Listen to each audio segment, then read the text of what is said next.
Hello ನಮಸ್ಕಾರ Bengaluru, welcome to Romas mobiles.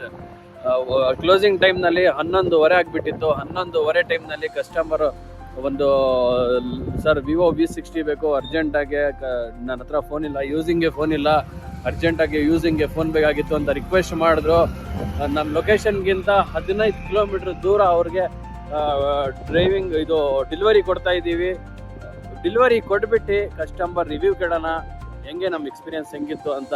ಯಾಕಂದರೆ ನಮಗೆ ಕಸ್ಟಮರ್ ಇಂಪಾರ್ಟೆಂಟ್, ಟೈಮ್ ಮುಖ್ಯ ಅಲ್ಲ. ಯಾಕಂದರೆ ತುಂಬ ಎಮರ್ಜೆನ್ಸಿ ಇತ್ತಂತ ಕಸ್ಟಮರ್ ತುಂಬ ರಿಕ್ವೆಸ್ಟ್ ಮಾಡಿದ್ರು, ಅದಕ್ಕೋಸ್ಕರ ಹೋಗ್ತಾ ಇದ್ದೀವಿ. ಹೋಗ್ಬಿಟ್ಟು ರಿವ್ಯೂ ಕೇಳೋಣ ಕಸ್ಟಮರ್ಗೆ ಹೆಂಗಿದೆ ಅಂತ. ಡೆಲಿವರಿ ತೊಗೊಂಡು ಬಂದುಬಿಟ್ಟಿದ್ದೀನಿ, ಕಸ್ಟಮರ್ಗೆ ಕೊಡೋಣ, ಮತ್ತು ಅವ್ರು ಏನು ಹೇಳ್ತಾರೆ ಕೇಳೋಣ.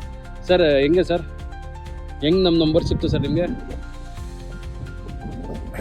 ಬೇರೆ ಕಡೆ ಚೆಕ್ ಮಾಡಿದೆ, ಓಕೆ ರೆಫರ್ ಮಾಡಿದ್ರು. ಓಕೆ, ಬೇರೆ ಕಡೆ ಎಲ್ಲ ಸಿಗ್ತಾ ಇರಲಿಲ್ಲ.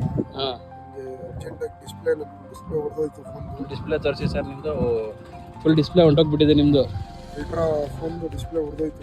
ಹಾಂ, ಎಮರ್ಜೆನ್ಸಿ ಫೋನ್ ಬೇಕಾಗಿತ್ತು, ಓಕೆ, ಅದಕ್ಕೋಸ್ಕರ ಬುಕ್ ಮಾಡಿದೆ. ಹಾಂ, ವಿತಿನ್ 20 ಮಿನಿಟ್ಸ್ನಲ್ಲಿ ನನ್ನ ಫೋನ್ ಡೆಲಿವರಿ ಆಯಿತು. ಓಕೆ, ತುಂಬ ಖುಷಿ ಆಯಿತು ಸರ್. ಈ ಥರನೇ ಸರ್ವಿಸ್ ಮಾಡಿದ್ರೆ ಕಸ್ಟಮರ್ಗೆ ರೆಫರ್ ಮಾಡಿ. Okay, thank you sir.